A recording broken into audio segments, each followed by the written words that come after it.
प्रणमामि दयानन्दं मदाचार्यवरं परम्।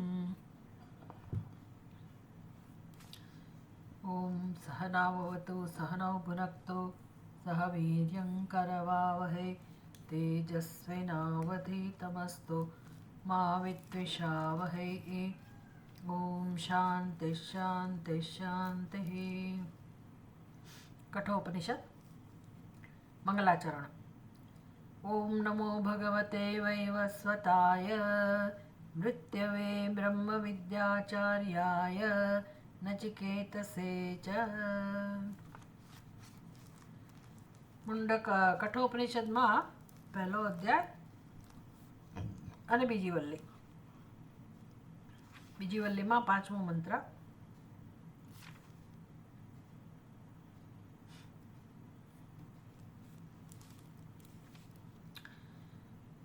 अविद्यायामन्तरे वर्तमानाः स्वयं धीराः पण्डितं मन्यमानाः दन्द्रम्यमाणाः पर्यन्ति मूढाः अन्धेनैव नीयमाना यथान्धाः।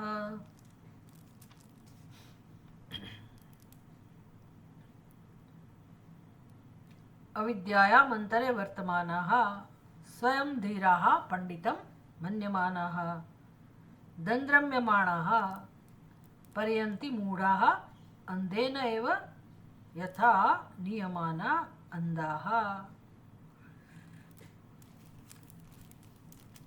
आ श्लोकમાં આ મંત્રમાં પહેલી વિભક્તિ બહુવચન એ શબ્દો પહેલા લઈ લેવાના તો પછી તમને અન્વય અને અર્થ કરવાની સમજ પડે, સરળ થઈ જાય।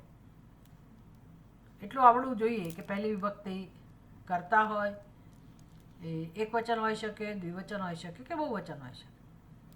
એટલે રામો રામો રામાહા એટલું આવડતું હોય તો વર્તમાનાહા, મન્યમાનાહા, મૂઢાહા એ બધું આપણે પકડી શકીએ। અવિદ્યાયામ અંતરે વર્તમાનાહા આ કર્તા છે, વર્તમાનાહા અવિદ્યાયામ અંતરે વર્તમાનાહા।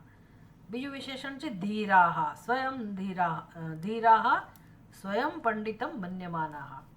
त्रीजू विशेषण दन्द्रम्यमाणाः मूढाः अने अंधेन एव नियमाना यथा अंधेन एव नियमानाः अंधाः। आटला बधा विशेषणो छे। क्रियापद एक ज छे पर्यन्ति। पर्यंति એટલે ભટકતા રહે છે, વિચિત્ર ગતિને, કુટિલ ગતિઓને પ્રાપ્ત થયા કરે છે। શેનું વર્ણન છે આમાં? આપણે આખું કનેક્શન યાદ રાખવાનું કે બીજી વલ્લીનો મુખ્ય વિષય શું છે। યમરાજા નચિકેતાને માધ્યમ બનાવીને અને મુમુક્ષુને સમજાવે છે, આપણને સમજાવે છે કે જો જગતમાં ડગલે ને પગલે સતત બે વસ્તુઓ આવે છે એટલે આ જગતનું સ્વરૂપ છે। આ બધું જોવા માટે, જાણવા માટે અને એમાંથી આપણે કેમ આપણા વ્યક્તિત્વને, આપણી જાતને તારવી લેવી જગતમાં, સમાજમાં, સંસારમાંથી, અને કેમ આપણો માર્ગ આપણે સ્પષ્ટ કરતા રહેવો, આપણો માર્ગ સ્વચ્છ બનાવવો, સ્પષ્ટ બનાવવો, સરળ બનાવવો અને આપણે જે જન્મ જેના માટે થયો છે માર્ગે આગળ વધતા રહેવું। બહુ સરસ સામગ્રી આ બધા ઉપનિષદમાંથી પ્રાપ્ત થતી હોય છે। એટલે નચિકેતા નાનકડો બાળક છે છતાં પણ એણે જે પ્રકારે વૈરાગ્ય બતાવો અને આત્મવિદ્યાને પસંદ કરી તો યમરાજ અત્યંત પ્રસન્ન છે અને કહે છે કે નચિકેતા તું સંસારી જેવો નથી। એટલે તે નાનપણમાં જ ઘણું બધું તે ચિંતન કરેલું છે, વિવેક કરેલો છે અને તું મોક્ષ માર્ગે છે, મોક્ષ પ્રાપ્ત કરવાનો અધિકારી છે। એટલે આપણને સમજાય કે ભાઈ આપણે પણ એવા બની શકીએ। એવું નથી કે નચિકેતાનો જન્મ એના માટે થયો હતો, આપણો જન્મ એના માટે જ છે। નચિકેતાની અંદર ક્વોલિટી હોય, ક્વોલિફિકેશન હોય, પણ આપણે ક્વોલિફિકેશન કેળવી શકીએ, મેળવી શકીએ અને જન્મનો ઉપયોગ કરી શકીએ એના માટે। એટલે કોઈ જન્મથી બધું લઈને આવે એવું જરૂરી નથી। જન્મોનો એનો પુરુષાર્થ હોય તો લઈને આવે, આપણે લઈને આવ્યા હોય તો જ આપણો કોઈક રીતે શાસ્ત્ર સાથે કે ગુરુ સાથે કોઈક ને કોઈક રીતે આપણો સંપર્ક થાય, એટલે આપણી અંદર પણ હોય, પણ આપણે આપણી અંદર તપાસવાનું છે, પરીક્ષા કરવાની છે અને એ ગુણોને વધુને વધુ કેળવવાના છે. તો એ ગુણો કેળવવાની રીત કઈ છે એ બહુ સરસ બતાવે છે કે તમારી પાસે કઈ સામગ્રી હોવી જોઈએ ચિંતન કરવા માટે. આજકાલ લોકો દિશાહીન છે, બિચારા લોકોને ખબર નથી કે કેમ વિચાર કરવો, કેમ ચિંતન કરવું, એટલે બધાનું શરણું પકડે. એટલે ડૂબતો માણસ તણકલું ચાલે એમ આપણે પછી બધે પકડીએ, બધી જગ્યાએથી શોધીએ કે મને કોણ આમાંથી બહાર લાવે એવું છે. પણ આ ઉપનિષદો એ યુગોથી પ્રમાણ છે. એમાં એ સાક્ષાત ભગવાનના શબ્દો છે, પરમાત્માની અભિવ્યક્તિ છે. એમાં કોઈ બુદ્ધિનો, સ્વતંત્ર બુદ્ધિનો એમાં પુરુષાર્થ નથી. એટલે સૌ પહેલાં તો આપણને શાસ્ત્રમાં એટલી બધી શ્રદ્ધા જન્મવી જોઈએ કે આ કોઈ ઋષિમુનિઓની સ્વતંત્ર બુદ્ધિનો ઉપદેશ નથી. આ સીધો પરમાત્માનો જ ઉપદેશ છે, સત્યની જ વસ્તુ એમાં કહેવામાં આવી છે. એ ઋષિઓ, મંત્રદ્રષ્ટા ઋષિઓ અત્યંત પવિત્ર બુદ્ધિના, પવિત્ર હૃદયના, એ લોકો ઝીલી શક્યા પોતાના મનમાં. એટલે જગતમાં તો યુગોથી નવા ચિંતકો આવ્યા જ કરે. આપણા ભારત દેશમાં તો બધાને આપણે સ્થાન આપીએ છીએ, આવકાર આપીએ છીએ. જે સંસારથી ઉઠાડે ઉપર લઈ જાય બધાને આવકાર છે, પણ પ્રમાણ કોણ છે તો કે શાસ્ત્ર. એ યાદ રાખવું જોઈએ, કારણ કે એમાં કોઈની બુદ્ધિમાં સ્ફૂર્તિ વાત નથી. આ ઉપદેશ એવો ને એવો જ રહે. ભૂતકાળમાં હતો, ભગવાન ગીતામાં કહે છે કે મેં સૂર્યનારાયણને આપ્યો હતો, એ જ ઉપદેશ હું અર્જુન તને આપી રહ્યો છું. એટલે આટલા યુગો વીતવા છતાંય આ ઉપદેશમાં ક્યારેય કોઈ પરિવર્તન આવતું નથી. તો પછી શાસ્ત્ર આપણી પાસે છે તો શું કામ આપણે શાસ્ત્રને ના સમજીએ? જગતમાં ઘણા ચિંતકો હોય, ઘણા તત્વચિંતકો હોય, ઘણા લીડર્સ હોય, બધા પોતપોતાની રીતે. અને આજકાલ તો તમને મોડર્ન યુગમાં તો ગૂગલ ગુરુ થઈ ગયું, એટલે તમને બધું જ માર્ગદર્શન મળ્યા કરે. પણ મોક્ષ માટે તો, સત્યના ચિંતન માટે તો પ્રમાણ એક જ છે, અને છે આપણા ઉપનિષદ. એ શું કામ ઉપનિષદ પ્રમાણ છે એ પણ આપણે જાણવું જોઈએ, તો એમાં રસ પડે, શ્રદ્ધા વધે. બીજાનો તિરસ્કાર નથી, પણ જે દ્રષ્ટિબિંદુ જીવનમાં જરૂરી છે એને દ્રષ્ટિબિંદુ ના કહેવાય, એને વ્યૂ કહેવાય. બીજા બધા દ્રષ્ટિબિંદુ છે, પોઈન્ટ ઓફ વ્યૂ, એ અમુક દ્રષ્ટિથી સાચા હોય, પણ આપણે તો આખું વિઝન જોઈએ, સંપૂર્ણ દર્શન જોઈએ, અને ત્યાંથી આપણને માર્ગદર્શન મળે એ ઈચ્છનીય છે. તો નચિકેતાને નિમિત્ત બનાવીને આપણને સરસ માર્ગદર્શન આપી રહ્યા છે યમરાજા, બહુ સરળ રીતે અને બહુ સ્પષ્ટ રીતે. ચિંતનાત્મક, ચિંતન માટેની સામગ્રી છે કે જો કોઈ પણ મનુષ્ય કોઈ પણ યુગનો કેમ ના હોય, કોઈ પણ સ્થળનો કેમ ના હોય, દરેકના જીવનમાં ડગલે ને પગલે શ્રેય અને પ્રેય આવતા હોય છે. તો શ્રેય અને પ્રેય, શ્રેય એટલે જે કલ્યાણકારી છે, પ્રેય એટલે જેમાં આપણી મનગમતી વસ્તુઓ છે પણ એમાં કલ્યાણનો માર્ગ નથી, એ પ્રિય લાગનારી વસ્તુઓ છે જે આપણું કલ્યાણ કરી શકતી નથી.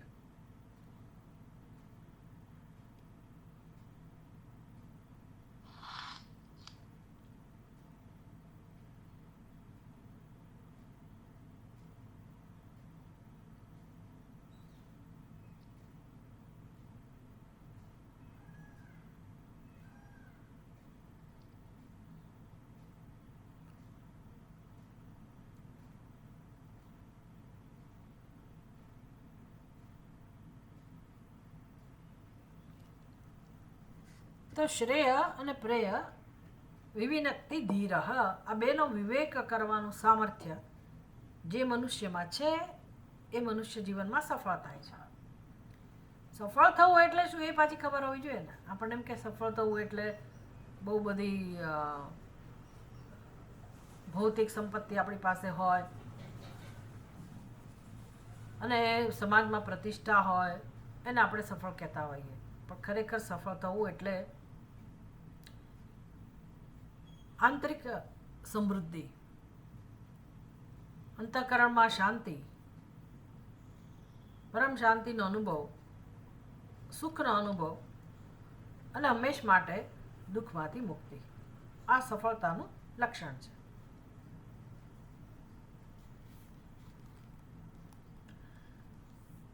તો કોણ સફળ થાય? જે જીવનમાં શ્રેયની પસંદગી કરે છે તે. શ્રેયની પસંદગી કોણ કરે છે? તો કે ધીર મનુષ્ય, વિવેકી મનુષ્ય શ્રેયની પસંદગી કરી શકે છે. અને મંદઃ પ્રેય વૃણીતે, આગળ આ બધી વસ્તુઓ કહેવામાં આવી કે મંદ બુદ્ધિનો માણસ છે એ હંમેશા પ્રિય વસ્તુઓને, જેનું આકર્ષણ હોય, જે આખી દુનિયા જેની પાછળ દોડતી હોય, એ બધી વસ્તુઓને પસંદ કરે છે. પ્રિય. અને શું કામ પસંદ કરે છે? તો એ પણ યમરાજાએ સમજાયું કે એને આંતરિક અસલામતીનો અનુભવ થતો હોય, એને વિષયોનું આકર્ષણ હોય અને વિવેક કરવાનું સામર્થ્ય ના હોય, એટલે એ બિચારો એમાં દુઃખી થયા કરે છે. મોટા ભાગનું જગત સમજી લેવાનું, મોટા ભાગનું જગત એમાં જ રમમાણ છે. લેસન એટલા બધા મળે જગતમાં, જીવનમાં એટલા ફટકા પડે, એટલા દુઃખી થવાય, પણ માણસ એમાંથી બહાર આવતો નથી. કેમ? તો કે વિવેક કરવાનું સામર્થ્ય નથી. સામર્થ્ય ક્યાં જતું રહ્યું છે? સામર્થ્ય બધામાં હોય, પણ કેમ નથી? તો કે એને દેખાતું જ નથી. એનું નામ મૂઢાહ. એટલે અજ્ઞાન તો છે, પણ આ તો મૂઢ. અજ્ઞાન બધાની બુદ્ધિમાં છે, પણ છતાંય ભગવાને મનુષ્યનો જન્મ આપ્યો, વિવેક કરવાનું સામર્થ્ય આપ્યું, પણ એનો ઉપયોગ એ લોકો નથી કરી શકતા. એટલે એ લોકો બિચારા એમાં પડેલા રહે છે.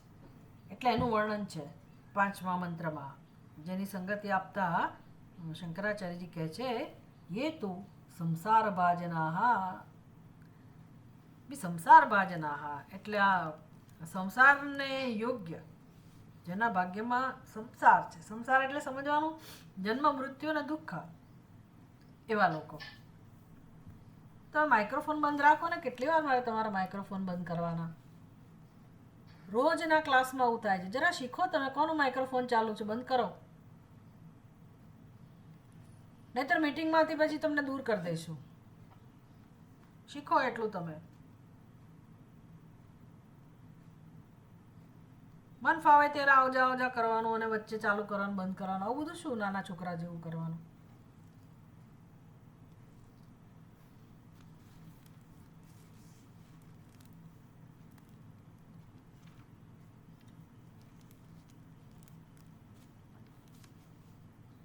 નાના બાળકોની વાર્તા, કથા વાર્તા ચાલે છે અહીંયા. થોડી ગંભીરતા તો શીખવી જોઈએ ને.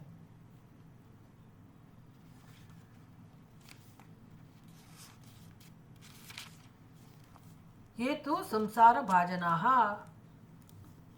તું એટલે પરંતુ, સંસાર ભાજનાહ એટલે સંસારના જે પાત્ર છે, સંસારમાં રહેવા વાળા છે, દુઃખી થવા માટે જ જાણે કે એ લોકો છે.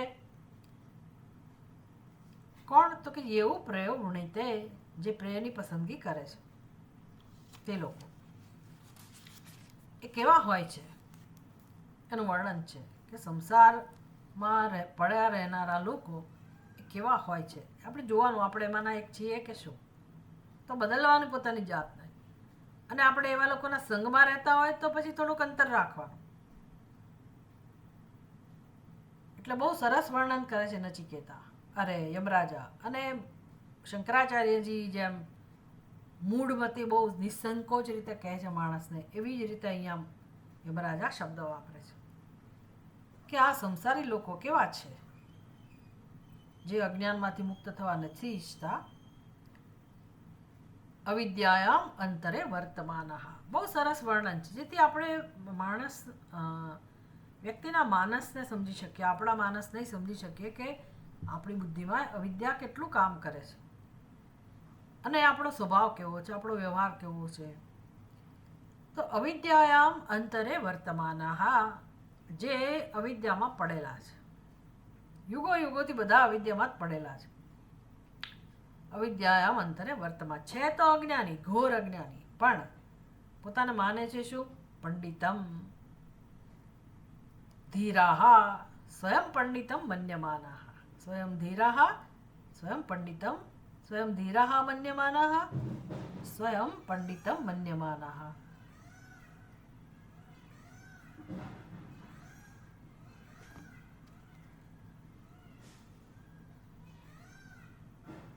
પોતાની જાતને બહુ બુદ્ધિમાન સમજે. ધીરાહા એટલે અમે બહુ બુદ્ધિમાન છીએ, વિવેકી છીએ, જ્ઞાની છીએ, એટલે અમારે બીજાના માર્ગદર્શનની જરૂર નથી. અમે અમારું ફોડી લઈશું, અમે અમારી રીતે આગળ વધીશું. ચારેય બાજુ હોય, આપણી ચારેય બાજુ. ભૂલથી જો આપણે એમને કહી દીધું હોય કે તમને રસ છે આવા ચિંતનમાં, સત્સંગમાં, તો જે એમની ભાષા હોય, જે એમનું કહેવાનું હોય, આપણે સમજી જવાનું કે આ સંસારને જ ભાગી છે. સંસાર જેને કહે ને એ જ લાગનો છે, દેશી ભાષામાં કહે ને એ જ લાગનો છે, એટલે દુઃખી થવા જ સર્જાયેલો છે. સંસાર નથી છોડી શકવાના. પણ એવું નહીં કે માણસ રડતો જ હોય ને દુઃખી જ હોય, એવું નહીં. પોતાની જાતને બુદ્ધિમાન સમજતો હોય, ઘમંડી હોય, અને બીજાનું અપમાન કરનારો હોય, ખાસ કરીને આવા ભગવા કપડા માટે, ભગવાધારી લોકો માટે, મંદિર માટે, શાસ્ત્ર માટે, બધા માટે એને એલર્જી હોય. એ એની સામું જ ના જોવે, અમુક રીતે જ જોવે. આવા હોય જ. તો આવા લોકો અવિદ્યામંતરે વર્તમાનાઃ સ્વયં ધીરાઃ મન્યમાનાઃ અને પંડિતમ મન્યમાનાઃ. પોતાની જાતને લોકો બુદ્ધિમાન સમજે છે અને પંડિત સમજે છે. કેવા? મૂઢાઃ, મૂર્ખ લોકો છે. દંદ્રમ્યમાણાઃ, દંદ્રમ્યમાણાઃ એટલે એક ગતિમાંથી બીજી ગતિમાં, એક જન્મમાંથી બીજા જન્મમાં ભટકનારા. એટલે કે 84 લાખ યોની આ સૃષ્ટિમાં જેટલી પણ હોય, આમ જોતા તો એવું લાગે કે 84 લાખ ઓછી છે, 84 કરોડે ઓછી કહેવાય. એવું આપણે નિરીક્ષણ કરીએ તો લાગે કે ભાઈ કેટલી બધી યોની છે આ સૃષ્ટિમાં. તો પાણીમાં ઉત્પન્ન થતા, જંગલમાં ઉત્પન્ન થતા જીવો, જળ સૃષ્ટિ, વનસૃષ્ટિ, ભૂચર, ખેચર, વનચર, કેટલા બધા પ્રકારના પ્રાણી, પદાર્થો, જીવો, અસંખ્ય જીવો, પાર વગરના. ચોમાસામાં તમને જુદા જોવા મળે, ઉનાળામાં જુદા જોવા મળે, શિયાળામાં જુદા જોવા મળે. અને બધા કેવા? ઉત્પત્તિ, સ્થિતિ, લય, જન્મ્યા મર્યા, જન્મ્યા મર્યા. કેવી યોની પ્રાપ્ત કરી છે એના પર આધાર. હાથીનું શરીર મળે તો વળી 100 વર્ષે કાઢી નાખે, એ કહેવાય નહીં. નહીંતર આ ચોમાસામાં જન્મ્યા પેલા પાંખવાળા મંકોડા, તો રાત્રે જન્મ્યા સવારે ખલાસ. એવું કેટલાક બિચારા પગ નીચે કચરાતા હોય, મરી જતા હોય. આવી અનેક પ્રકારની યોનિમાં દંદ્રમ્યમાણાઃ એટલે બધા ભટકે છે. એવું ના માનવું કે આ મનુષ્ય, આપણે સદાય મનુષ્ય જ છીએ. આપણે ફરતા ફરતા આવતા જોઈશું આ બધામાંથી, અથવા જઈશું પાછા, જો નહીં સમજીએ તો. પોતાની જાતને બહાર નહીં લાવીએ અને ભોગ બુદ્ધિમાં રચાપચા રહીશું, અજ્ઞાનમાં રચાપચા રહીશું, તો પાછું એનું એ ચાલશે સંસાર. એટલે પર્યંતિ મૂઢાઃ દંદ્રમ્યમાણાઃ, પર્યંતિ મૂઢાઃ, એક જન્મથી બીજી, એક યોનિમાંથી બીજી યોનિમાં ભટકનારા એને કહેવાય દંદ્રમ્યમાણાઃ, મૂઢાઃ. કોના જેવી સ્થિતિ છે પાછી? એ ફોલો તો કરવાનો જ કોઈ કે. માણસ છે ને એકલો જીવન ના જીવી શકે. ભલે કુટુંબ પરિવાર કબીલા સાથે રહેતો હોય, પણ એને એ અનુસરણ બીજાનું કરે જ. નાનપણથી આપણને એવી ટેવ હોય કે આપણી બુદ્ધિ બીજાને જ ફોલો કરનારી હોય. જેના સંગમાં રહેતા હો તમે એને અનુસરવા જ માંડો. એની સ્ટાઇલ આવી જાય, બોલવાની, એની વિચારવાની, એની ખાવાની, બધામાં તમારો રંગ લાગે અને અનુસરણ થયા જ કરે. એટલે પછી આવો સ્વભાવ જ જ્યારે છે અનુસરવાનો. પણ બીજી બાજુ મારી સમજ એવી છે કે હું તો બુદ્ધિમાન છું, મને બધી ખબર પડે છે, અને મારે દુઃખમાંથી છૂટવું હોય તો હું કોઈને મદદ ના લઉં તો એવા લોકોની લઉં કે જે મારી જેવા જ હોય. એને કહેવાય અંધેન નિયમાના યથા અંધાહા. એટલે એક આંધળો માણસ, કલ્પના કરો, એક આંધળો માણસ લીડર બને બીજા માટે. હવે દેખતો માણસ કોઈ આંધળા માણસને લીડર ના બનાવે, એને ફોલો ના કરે. આંધળો જ ફોલો કરવાનો છે, કારણ કે એને ખબર નથી કે આ જોવે છે કે નથી જોતો, એને ફોલો કરે. એટલે પેલો અંધ મનુષ્ય જ્યારે લીડર હોય ને બીજો આંધળો એની પાછળ જતો હોય તો શું ગતિ હોય? કેવી સ્થિતિ હોય? બસ એવી જ સ્થિતિ અમને પ્રાપ્ત થાય છે. એટલે કે છે અંધેનૈવ યથા અંધાહ નિયમાનાહ. કેટલું સરસ વર્ણન છે આ સંસારનું. શંકરાચાર્યજી કહે છે અવિદ્યાયામ અંતરે અર્થાત મધ્યે ઘનીભૂત ઇવ તમસી વર્તમાનાહ વેષ્ટ્યમાનાહ પુત્ર પશુઆદિ તૃષ્ણા પાશશતૈઃ. ઘનીભૂત અંધકારની જેમ અવિદ્યામાં ઘનઘોર ગાઢ અંધકાર હોય અને એમાં કોઈ માણસ પડ્યો હોય, ઘનીભૂત એવા તમસી, એવા ઘોર અંધકારમાં, એટલે બુદ્ધિમાં કશું વિચારી જ ના શકાય. તમે સિનેમા જોવા જતા હો તો ઘણીવાર એમાં એવા દ્રશ્યો હોય, સમાજમાં કોઈક એવા વિસ્તારમાંથી નીકળો તો ત્યાં એવા દ્રશ્યો હોય, ક્યાંક દારૂનો અડ્ડો હોય, ક્યાંક પત્તા રમાતા હોય, જુગાર રમાતો હોય, ક્યાંક ગાળો બોલાતી હોય, અપશબ્દો બોલાતા હોય, એ પ્રકારના લોકો હોય.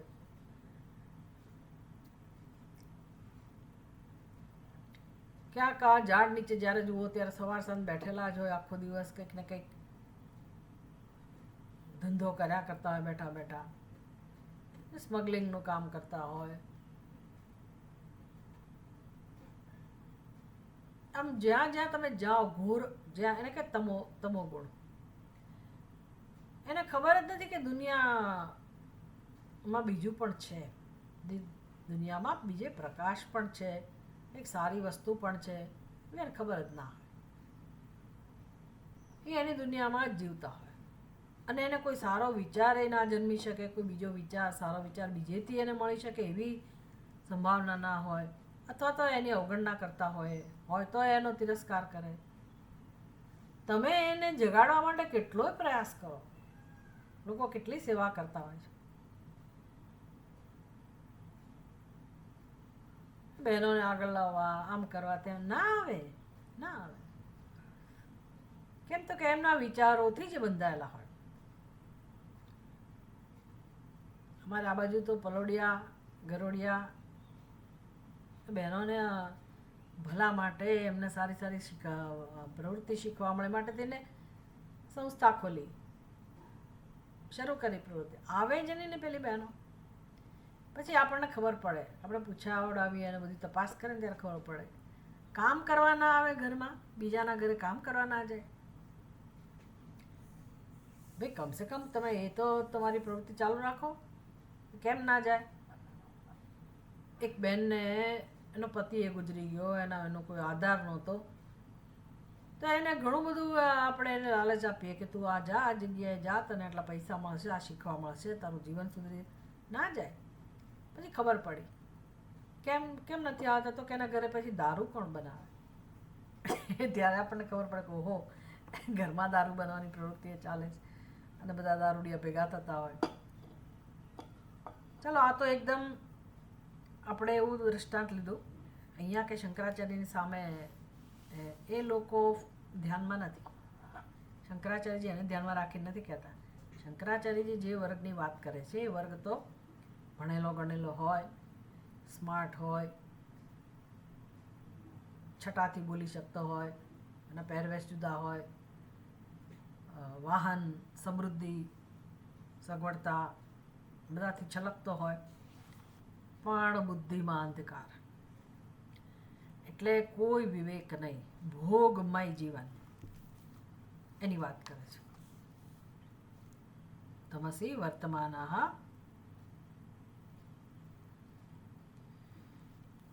દ્રષ્ટિહીન વેષ્ટમાનાહ, એમાં પ્રવેશેલા. વર્તમાનાહ એટલે શું? એમાં નિમગ્ન. એ કેવો સંસાર છે, કેવી એની દ્રષ્ટિ, કેવું જીવન છે. પુત્ર પશુ આદિ તૃષ્ણા પાશશતૈઃ. પાશશતૈઃ, શતૈઃ એટલે કરોડો કરોડો. આમ તો શત એટલે 100, પણ અહીંયા અનેક અનેક, આ તૃતીય વિભક્તિ બહુવચન છે. પાશશતૈઃ વર્તમાનાહ, શેમાં ડૂબેલા છે, શેમાં બંધાયેલા છે? તો તો કે પાશમાં. પાશ એટલે દોરડું, બંધન. એને કોઈકે બાંધી રાખ્યા છે.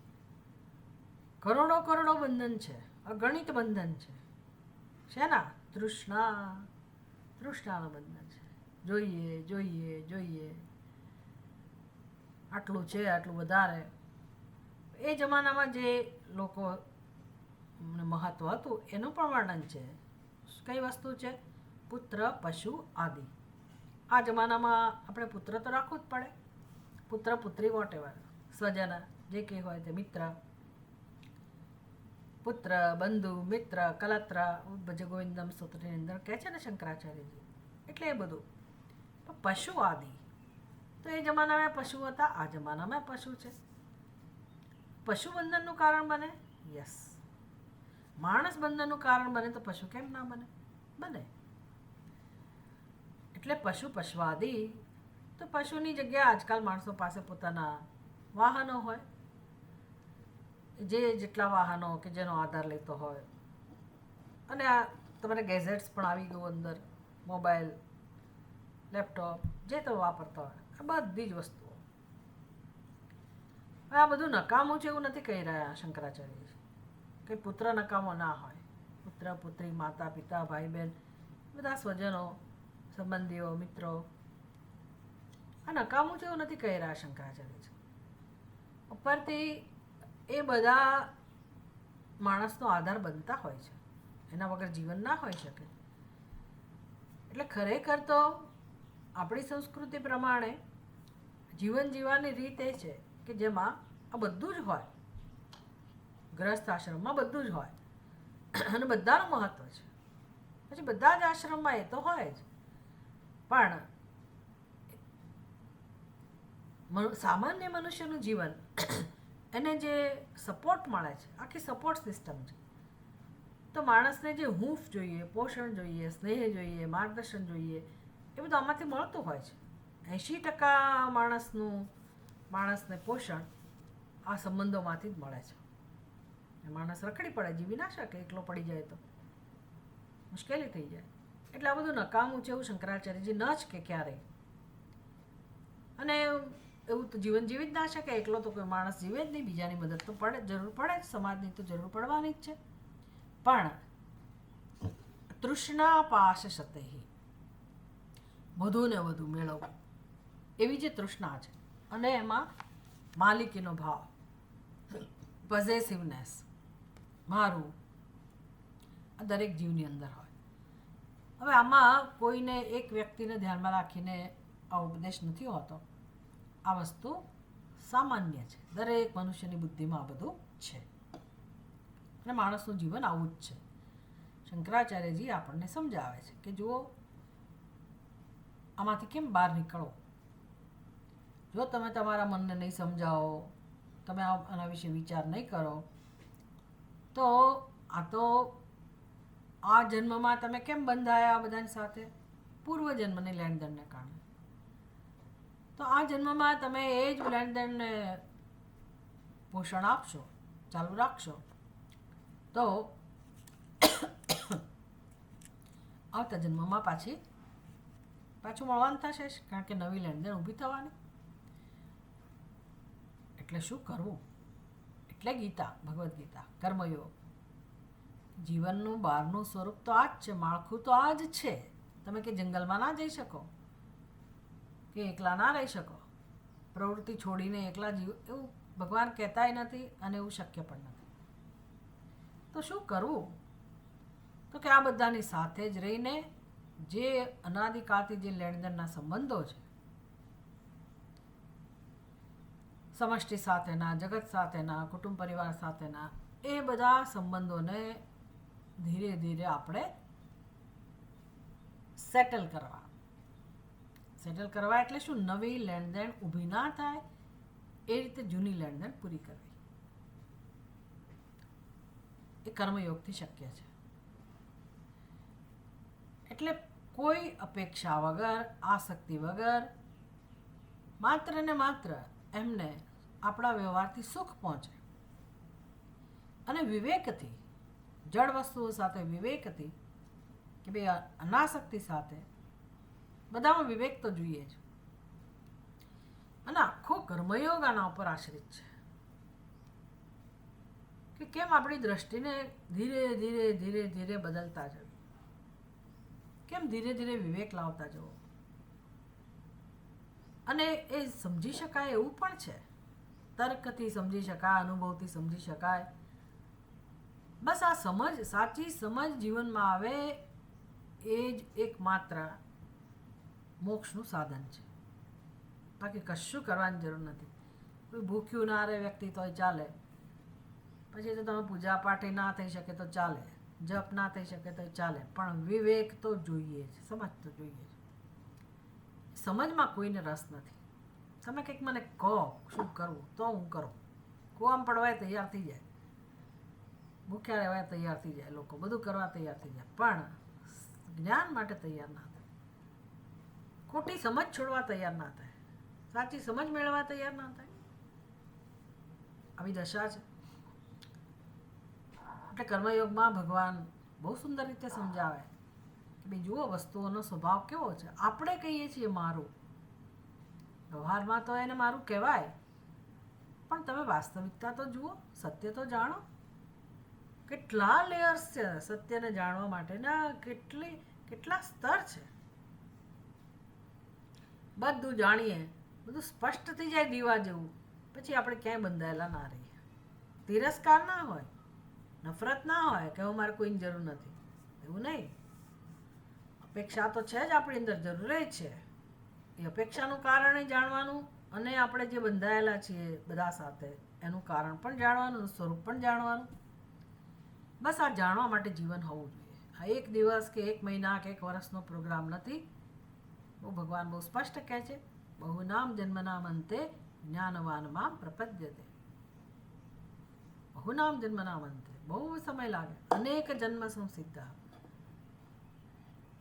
એટલે આ સમજ અતિ મહત્વની છે, પણ આ લોકો સમજી શકે એવી સ્થિતિમાં જ નથી. કેમ તો કે પોતાના માટે એવો નિર્ણય ધરાવે છે કે અમે જ્ઞાની જ છીએ.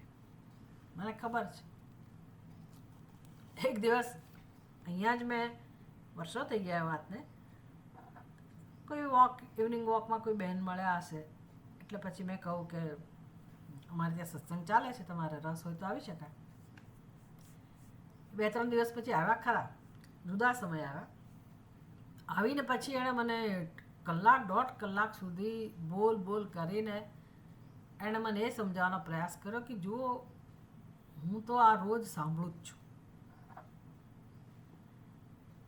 એટલે હવે કયા પ્રકારનું સત્સંગ કરતા હશે, સાંભળું છું એટલે શું, તો કે કંઈક જુદા, મને ખબર નથી શું હશે, પણ આ બધી ફાઇલો ક્લિયર કરવાનું કામ ને તમારી જન્મોજન્મ કંઈક એને એવા પ્રકારનું માર્ગદર્શન મળતું હોય. પણ મારું કહેવાનું એ છે, એ જે કરતા હશે યોગ્ય જ હશે, એના માટે આપણને કહેવાનું, પણ કહેવાનું એ છે કે મને તમારે સત્સંગમાં ભાગ લેવાનું કહેવાની જરૂર નથી. કેમ તો કે જો હું આટલું કરું જ છું અને હું આટલું જાણું છું. હવે તું જાણતા હોય તો બહુ સારી વાત છે, તોય તમને આનંદ આવે. જાણનાર વ્યક્તિ પણ આવા સત્સંગ આપણી પાસે આવીને બેસે તો બહુ મજા આવે ચિંતન કરવાની, પણ એવું નથી. એટલે એનો નિર્ણય શું બતાવે તો કે મને બધી ખબર છે, સ્વયં પંડિતા, મને ખબર છે. એટલે તમે કોને જગાડી શકો? જે ઊંઘતા હોય ને એને જગાડી શકો. જે માનતા હોય, ખરેખર ઊંઘી રહ્યા પણ એવું માનતા હોય કે અમે જાગીએ જ છીએ, એને જગાડી ના શકાય. એટલે શંકરાચાર્યને ખબર છે કે સમાજમાં આવું જ હોય છે. સ્વયં અર્થાત વયમ ધીરાહા એટલે પ્રજ્ઞાવંત, બુદ્ધિમાન, પંડિતાહા એટલે શાસ્ત્ર કુશલાહા ચ. અમને બધી ખબર છે, અમે ગીતા વાંચીએ જ છીએ. ગીતા વાંચવાની વસ્તુ નથી ભાઈ. સારું હતું ગીતા વાંચીને તો કેટલાય લોકોને મોક્ષ મળી ગયો હોત. તો શું કરો, ગીતા નહીં વાંચવાની? તમે વાંચો, એક શ્લોકને સમજો, શું અર્થ સમજાય છે, એમાં કેટલી જટિલતા છે. કોઈ સરળ શાસ્ત્ર નથી. સ્વામી દયાનંદજી મહારાજ એવું કહે કે ભાઈ તમારે ગીતાનો એક શ્લોક જાણવો હોય તો આખી ગીતા તમને ખબર હોવી જોઈએ, આખી ગીતા જાણવી જોઈએ. અને આખી ગીતા જાણવા માટે એક એક શ્લોકની ખબર હોવી જોઈએ. અને આ તો અધ્યયનની વાત છે, તમારે રિસર્ચ પદ્ધતિસરનું અધ્યયન કરવું પડે. ગીતાનો પાઠ અમે કરીએ જ છીએ તો એનાથી કંઈ આગળ ના વધાય.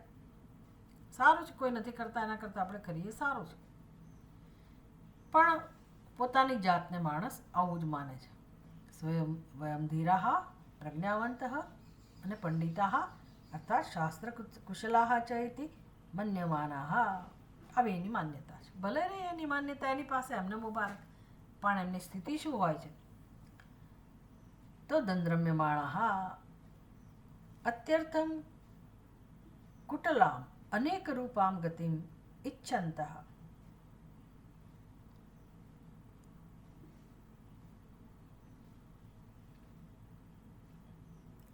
આવા મનુષ્યો અત્યંત કુટિલ ગતિ, કુટિલ એટલે પછી જેને કહે ને પતન, મનુષ્યનો જન્મ ના મળે, એક પછી એક બીજીઓની મળે પણ મનુષ્ય જન્મ ના મળે, એને પ્રાપ્ત થાય છે. જરા મરણ રોગાદિ દુઃખૈ પર્યંતિ. હવે ચાલો મનુષ્યનો જન્મ મળે તોય શું, આટલા બધા મનુષ્યો છે, શું સ્થિતિ છે મનુષ્યોની, શું વાસ્તવિકતા છે જગતની? પહેલાં બાળક હતા, કુમાર અવસ્થા આવી, યુવાવસ્થા આવી, પ્રૌઢ અવસ્થા આવી, વૃદ્ધાવસ્થા આવી, અને હવે દિવસો ગણાતા હોય. હવે આજકાલ તો પૂછવાનું જ નહીં, આ બીમારી પેલી બીમારીને બિચારો માણસ દિવસો ગણતો હોય, કેટલું કાઢશે, કેટલું જીવશે. બસ આના માટે જીવન છે. જો તમે તો મોટા થઈ ગયા, વાળ સફેદ થઈ ગયા, કરચલીઓ પડી, છોકરા મોટા થઈ ગયા, એને પરણાવી દીધા, આવું જ જીવન હોય. અને બધામાં કેટલો સંઘર્ષ હમણાં તો થઈ નથી ગયો. એટલે બે વ્યક્તિ તે સાથે જીવી નથી શકતી પ્રેમથી, એવી સ્થિતિ છે સમાજની. માતા પિતા અને સંતાનો વચ્ચેના સંબંધો, પતિ પત્ની વચ્ચેના સંબંધો, ભાઈ બહેનો વચ્ચેના સંબંધો, મિત્ર જેવું તો બહુ રેર જોવા મળે.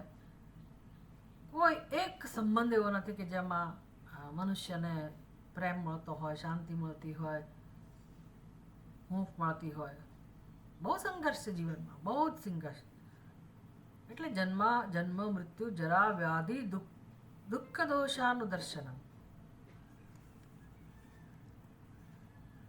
જન્મ મૃત્યુ જરા વ્યાધિ દુઃખ દોષાનું દર્શનમ. અહીંયા શંકરાચાર્યજી કહે છે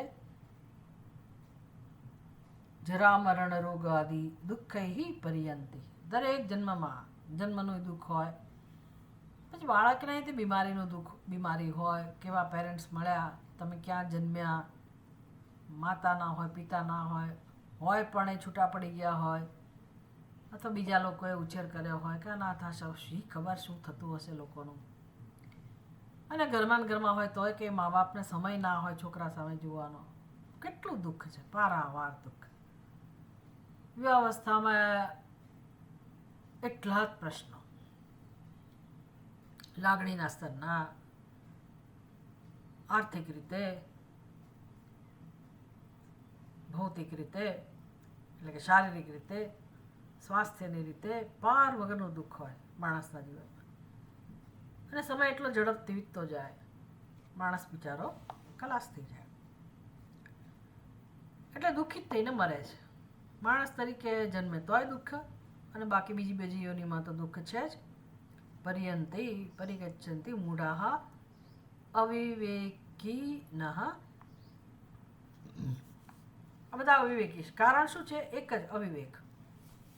આપણે બધા રડ્યા કરીએ છીએ કે મારું નસીબ આવું, મારા નસીબમાં આવું હતું એટલે મારા જીવનમાં દુઃખ છે, મારા કર્મો. બરાબર છે, એ ખોટી વાત નથી, પણ એ કર્મો ભૂતકાળના છે. અત્યારે શું? વર્તમાન મહત્વનો છે. અત્યારે તો હું મારા જીવનમાં ટર્ન લાવી શકું, દિશા બદલી શકું, વિવેક કરી શકું. હવે તો મારું જીવન બદલી શકું હું, પણ એવો વિવેક જન્મતો નથી. અવિવેકીના. અને ઉપરથી જડતા છે. અંધેનેવ દ્રષ્ટિવિહીનેન એવ નિયમાનાઃ. એટલે મને બધી ખબર છે. અવિવેક તો છે જ, ઉપરથી મને બધી ખબર પડે છે. તમારે કંઈ કહેવાની જરૂર નથી. અંધેનૈવ દૃષ્ટિવિહીનેનૈવ નિયમાનઃ વિષમે પથી.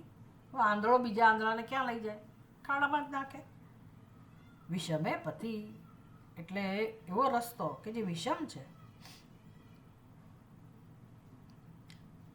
બસ એવી રીતે પછી એ પણ દુઃખને પ્રાપ્ત કરે એવા લોકોને ફોલો કરે, એવી અનુસરે એ બધી વસ્તુઓને.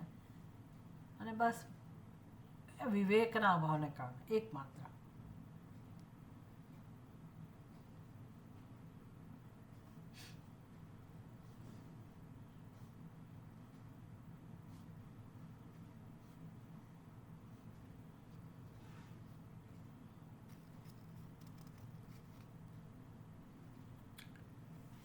અનર્થને પ્રાપ્ત થાય છે.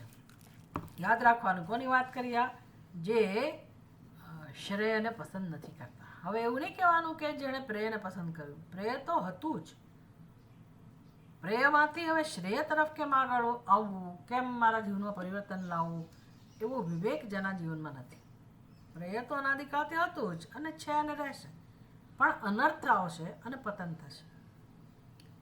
એટલે શ્રેયની જરૂર છે, વિવેકની જરૂર છે. એનું જ વર્ણન કરે છે. અતએવ મૂઢત્વાદ. આ મૂઢતાને કારણે શું એનું ભવિષ્ય કેવું હોય છે, કેવી સ્થિતિ હોય છે? ન સાંપરાય પ્રતિભાતિ બાલમ પ્રમાદ્યંતમ વિત્તમોહેન મૂઢમ અયન લોકો નાસ્તિ પરૈતિ માની પુનઃ પુનર્વશમાપદ્યતે મે. અતએવ મૂઢત્વાદ. આ એક જ કારણથી મૂઢતાના કારણથી ન સાંપરાય પ્રતિભાતિ બાલમ.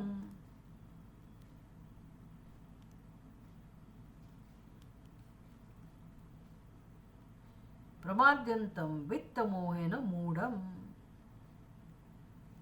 મૂર્ખ લોકો, આવા મૂર્ખ લોકો પોતાનું ભવિષ્ય સુધારતા નથી. સાંપરાય ન પ્રતિભાતિ. એને પોતાનું ભવિષ્ય જણાતું નથી. શેને કારણે? વિત્ત મોહેન મૂઢમ. મૂઢતાનું કારણ પણ શંકરાચાર્યજી કહે છે. જુઓ, એના કલ્યાણનું કારણ, એના કલ્યાણ નહીં થવાનું શું કારણ છે? એની ઉર્ધ્વગતિ નહીં થવાનું કારણ શું છે? ઉર્ધ્વગતિ એટલે શું એ માણસને ખબર નથી બિચારાને. ઉર્ધ્વગતિ એટલે અમે ઊંચા આવ્યા, અમે પહેલાં ઝૂંપડામાં રહેતા હતા, હવે અમને ઘરના ઘર મળી ગયા, હવે આમ થયું તેમ થયું, અમે ક્યાંથી ક્યાં બહાર આવ્યા. એને ઉર્ધ્વગતિ કહે છે. એ તો બહારની સ્થિતિ છે. એ ભલે જે તમે કરો તે, પણ અંદરની સ્થિતિ જીવની કેવી છે? એ અંદરની તમારી જે સ્થિતિ છે એને કારણે તમે સૃષ્ટિમાં ભમ્યા કરો છો. તો આ મારું અંદરનું જે માનસિકતા મારી છે, મારું વ્યક્તિત્વ છે, મારો સ્વભાવ છે, મારા જે કંઈ ગુણ દોષ છે,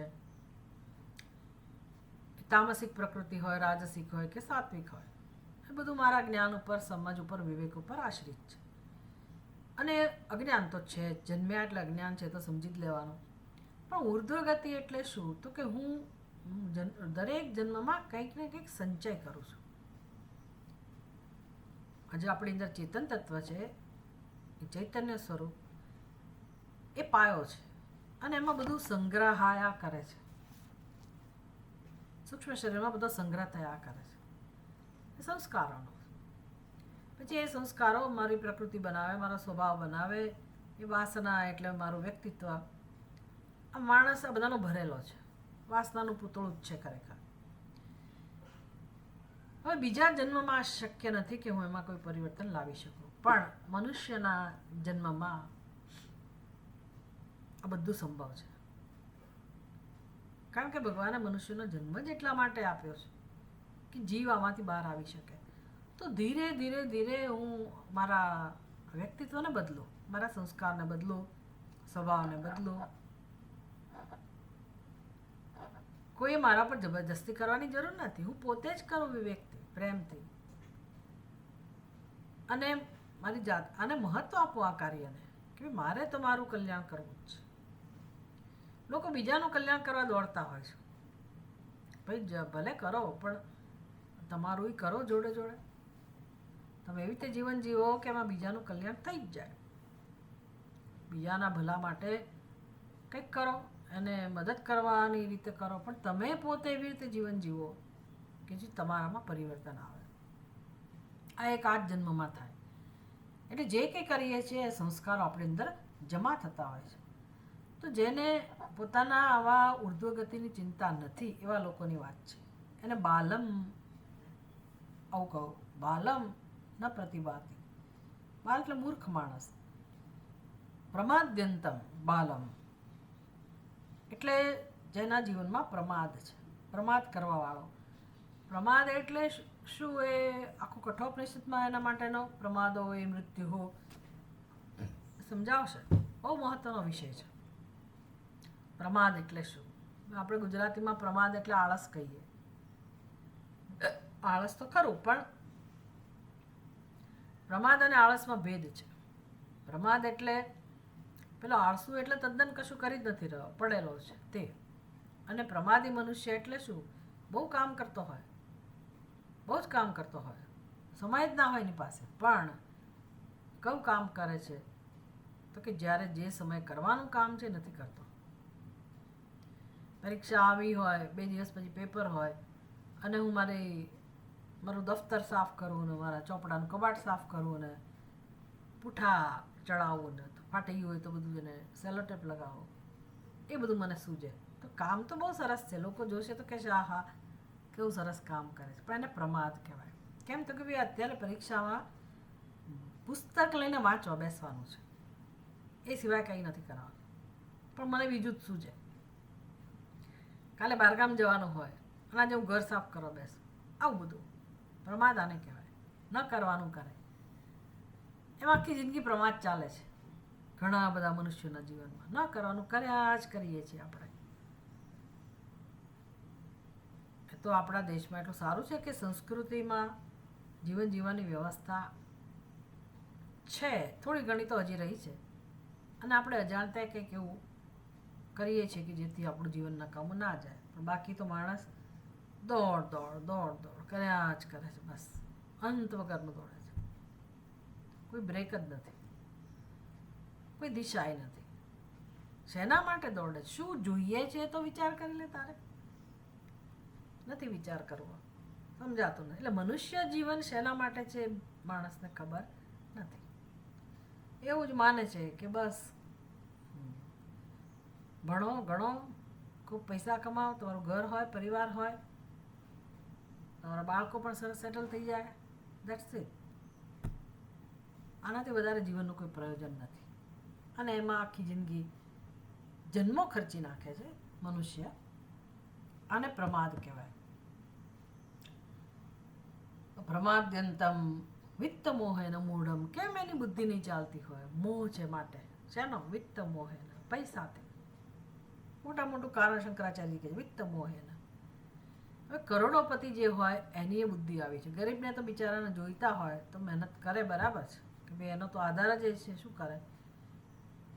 પણ ઘણા લોકો ઘણું બધું કમાઈ લીધા પછી અને હવે રિટાયર થઈ ગયા, હવે પૂરેપૂરા સલામત છે કે હવે એને કોઈ ઘરમાંથી કાઢી મૂકવાનું નથી, કે એને પૈસા નહીં મળે એવું નથી, તો એને સૂઝતું જ નથી કે હું જીવનમાં આ કરું. નથી સૂઝતું. વિત્ત મોહેન મૂઢમ અયમ લોક નાસ્તિ પર ઇતિ માની પુનઃ પુનઃ વશમ આપદ્યતે મે. શું સમજ છે એની? ન પરલોક અસ્તિ ઇતિ માની. ભાઈ આ જ જન્મ છે ને, દેખાય છે જ લોક છે, પછીના જન્મની શું ચિંતા કરે? અથવા તો છે જ નહીં, કોણે કહું છે પુનર્જન્મ છે એવું? કોણે કહું? જે છે તે આ જ લોક છે. એટલે પુનર્જન્મમાં માનતા ના હોય, એટલે ધર્મ ના હોય. ધર્મ ના હોય તો આ તો પ્રકારનું ચિંતનનો તો પ્રશ્ન જ નથી. ભસ્મીભૂતસ્ય દેહસ્ય કુતઃ પુનર આગતમ. જે આપણે જોઈએ છે નજર સામે કે સ્મશાનમાં દેહને બાળી નાખ્યો અને માણસ ગયો, પછી ક્યાં ફરી એ આવવાનો હતો? એટલે પુનર્જન્મ છે જ નહીં, બધું અહીંયા ને અહીંયા સમાપ્ત થઈ જાય. એટલે શું? એટલે શું? આ તો આપણે હિન્દુઓ જ માનીએ છીએ, બાકી કોઈ માનતું નથી પુનર્જન્મમાં. પણ એટલે શું? ન માનતા હોય એટલે શું? તો કે ખાઈ પીને મજા કરવાની, ખોટી રીતે પૈસો ભેગો કરો.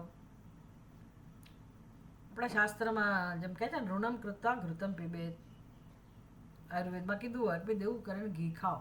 એનો અર્થ એવો નહીં કે તમારે આખી જિંદગી દેવું જ કરવાનું. ભાઈ પૈસા ના હોય તો ગમે તેમ ભેગા કરીને તમે ઘી લઈ આવો.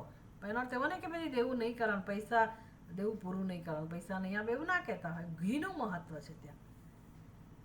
એમ આ લોકો વિષય બસ ખાવા પીને મજા કરો ને, કોણ કાલે જોઈ છે?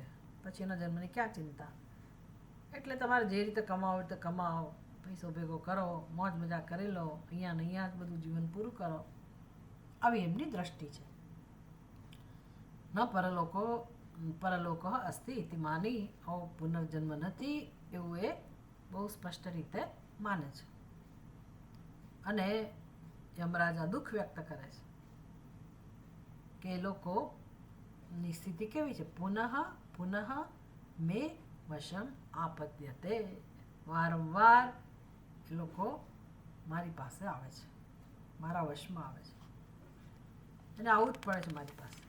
એટલે વિચાર કરો, આપણને યમરાજાની બીક લાગે છે કે યમરાજા આવશે. યમરાજા કંઈ આવતા નથી કોઈની પાસે. યમરાજા કે તું મારી પાસે આવે છે, મારે તારી પાસે કંઈ આવવું નથી. તું મોક્ષ મળી જાય, એક મનુષ્યનો જન્મ મળે એટલે યમરાજા ખુશ થાય કે ભાઈ આ જીવ હવે ગયો, કદાચ મારી પાસે ના આવે તો એને મુક્તિ મળી જાય.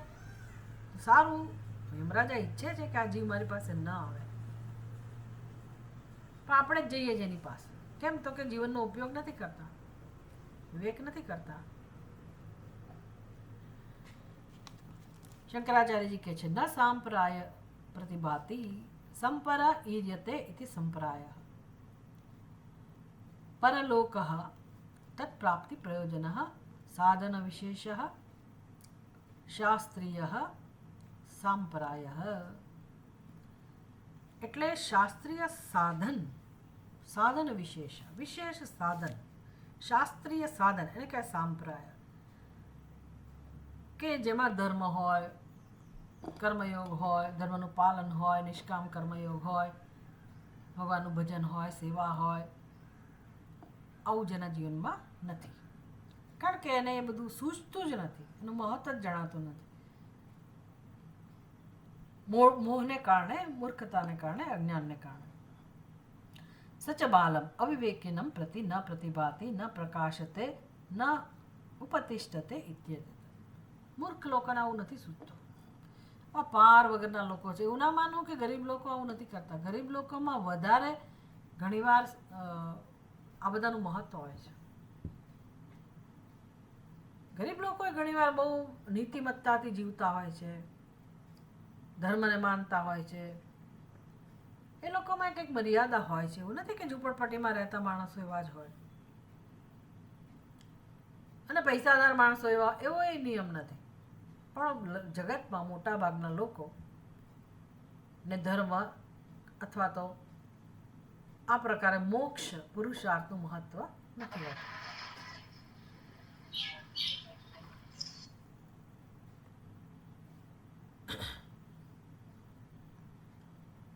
મોક્ષનું મહત્વ નથી જીવનમાં દયા નથી, કરુણા નથી, સેવા નથી, ભક્તિ નથી, એવા લોકો. સ્વામી દયાનંદજી મહારાજ વર્ણન કરે કે ભાઈ બે ભિખારી સાથે હંમેશા રહેતા નક્કી ના કર્યું હોય, પણ બિચારો એક ભિખારી રહેતો હોય, ત્યાં બીજો આવીને બેસતો હોય કે પછી સૂતો હોય. રાત પડે ભાઈ ભેગા થાય. એક ભિખારી બિચારો એટલો દુઃખી થઈને ભૂખ્યો તરસો બેઠેલો હતો. શું થયું? તો કે આજે મને ભિક્ષામાં કંઈ ના મળ્યું, કોઈ ભીખ ના આપી, ક્યાંયથી ભીખ ના મળી. એટલે પેલો બીજો ભિખારી પોતાના ખિસ્સામાંથી એને કંઈક 20-25 રૂપિયા મળ્યા હોય તો તરત તે કોઈન આપે 10 રૂપિયાનો કે જા, અથવા એને જે 10 રૂપિયાની નોટ કહો કે 50 રૂપિયાની નોટ કહો, જે ચલણ હોય પણ એ ખિસ્સામાંથી કાઢીને એ આપે કે જા તું તારું પેટ ભરી આવ, જમવાનું લઈ આવ. એક ભિખારી બીજા ભિખારી માટે આટલી સહૃદયતા ધરાવતો હોય તો એ મહાદાની થઈ ગયો, બહુ મોટું પુણ્યનું કામ કર્યું. આ મનુષ્યનું જીવન શેનાથી શોભે? તો કે જેના હૃદયમાં દયા હોય, કરુણા હોય, સહાનુભૂતિ હોય, બધું બધાની અંદર ભગવાને મૂકેલું છે, પણ આપણે પ્રગટ નથી કરતા, પ્રગટ કરવા માગતા નથી. એટલી આપણામાં હિંમત નથી, કરે જ નથી. બીક લાગે ને કે મારું શું થશે, કે આપી દેવાય, કોઈને આપી દેવાય. કાલનું શું થશે, કાલની ચિંતા હોય, કાલનું શું થશે. પ્રેક્ટિકલ એને કહેવાય, એવું માનતા હોય. પણ આ બધાથી ઉપર ઉઠવાનું જેનું સામર્થ્ય છે, ભલે પોતાની બાઉન્ડ્રી રાખે, પણ જેના જીવનમાં, જેના વ્યવહારમાં, જેના કર્મોમાં આવું ધર્મનું સાધન છે જ નહીં, એને મૂર્ખ કહે છે. પ્રમાદ્યંતમ પ્રમાદમ કુર્વંતમ. કેમ નથી સૂઝતું આ બધું? શેમાં વ્યસ્ત છે એ લોકો? પુત્ર પશુઆદિ પ્રયોજનેશુ આસક્ત મનસમ. એનું મન શેમાં લાગેલું છે? આસક્તિ છે, આસક્ત છે. શેમાં? પોતાના સ્વજનોમાં, પોતાની રહેણી કણીમાં, પોતાના સાધન સંપત્તિમાં. પુત્ર પશુ આદિ પ્રયોજનેશુ અવિવેકેન તથા વિવિત્ત મોહેન વિત્ત નિમિત્તેન અવિવેકેન. કાં તો પૈસાને કારણે હોય, પૈસામાં આસક્તિ હોય. મૂઢમ તસ્માત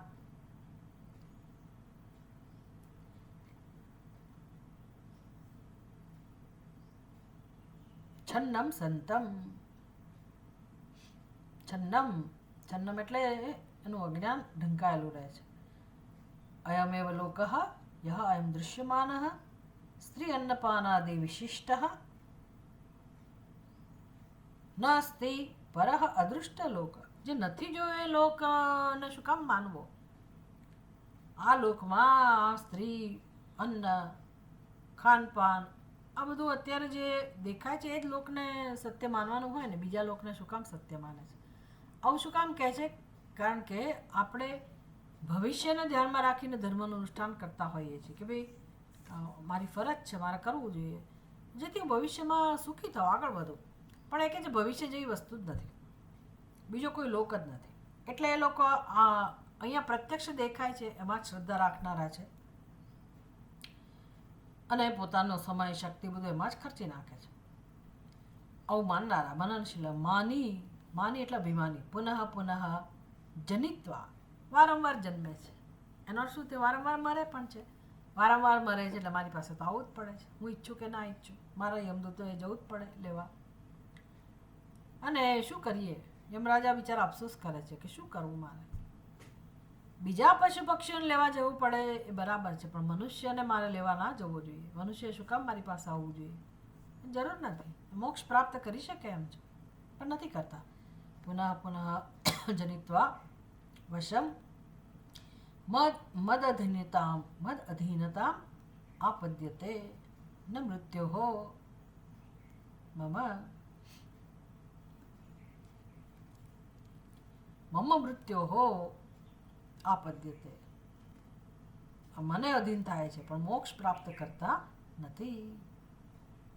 જનન મરણાદિ લક્ષણ દુઃખ પ્રબંધ આરૂઢ એવ ભવતી ઇત્યર્થઃ. મારી પાસે આવે છે, યમરાજા કહે છે મારી પાસે આવે છે, એનો અર્થ શું કરવાનો?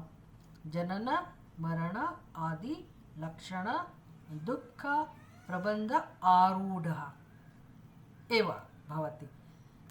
આરૂઢ એવ ભવતી એટલે એમાં આરૂઢ થયેલા જ રહે છે. શેમાં આરૂઢ થયેલા છે? અત્યારે જે સ્થિતિ છે એમાં જે લોકો આરૂઢ રહે છે, એટલે કે એની સ્થિતિ ચાલુ રહે છે. કઈ સ્થિતિ છે?